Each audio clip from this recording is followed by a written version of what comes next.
L'association a éprouvé donc, ces programmes depuis maintenant plus de 40 ans auprès de 170 000 enfants et familles. Chaque année, ce sont 10 000 enfants et 15 000 parents qui participent à un club péri ou extrascolaire mis en place par l'association. En fait, Souad, elle est trop timide. Elle ne parle pas beaucoup, mais là, ça m'a étonnée. Ça a vraiment aidé, en fait, l'association Coup de pouce. Elle n'a plus de blocage. Nos programmes, ils visent 3 objectifs majeurs. Le premier, c'est de pouvoir développer la confiance des enfants dans leurs compétences scolaires, mais aussi de renforcer le sens qu'ils donnent aux apprentissages. Et puis, on a un volet fort auprès des parents pour valoriser le rôle et la place qu'ils ont dans l'accompagnement à la réussite scolaire de leurs enfants. 100% de réussite. Ce petit club, qui a l'air de rien, si je puis dire, 6 enfants, 100% de réussite.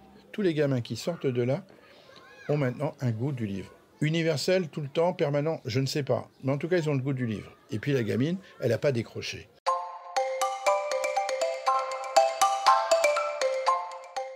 On peut vraiment apprendre en s'amusant, contrairement à ce qu'on a longtemps cru. L'apprentissage, ce n'est pas seulement un temps extrêmement sérieux.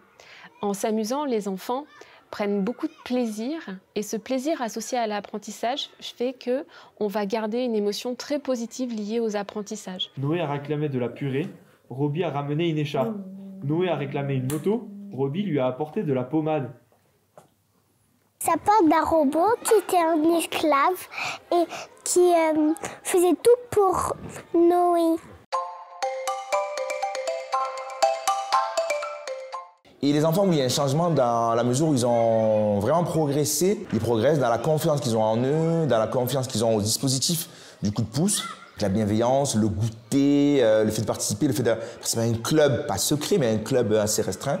Ça leur donne un peu quelque chose de particulier et on sent un changement dans leur bien-être, dans la confiance qu'ils peuvent avoir en eux. Le jeu est une méthode très intéressante, en particulier pour les enfants qui manquent de confiance en eux et qui peuvent également donner peu de sens à leurs apprentissages. C'est une situation dans laquelle ils vont pouvoir prendre des petits risques sans crainte de l'échec. Et donc le jeu leur permet de faire plein de tentatives, mais surtout c'est une situation dans laquelle ils peuvent remobiliser leurs connaissanges et leurs compétences acquises en classe. On peut faire des jeux, j'aime bien travailler, lecture. Je fais une interview. Alors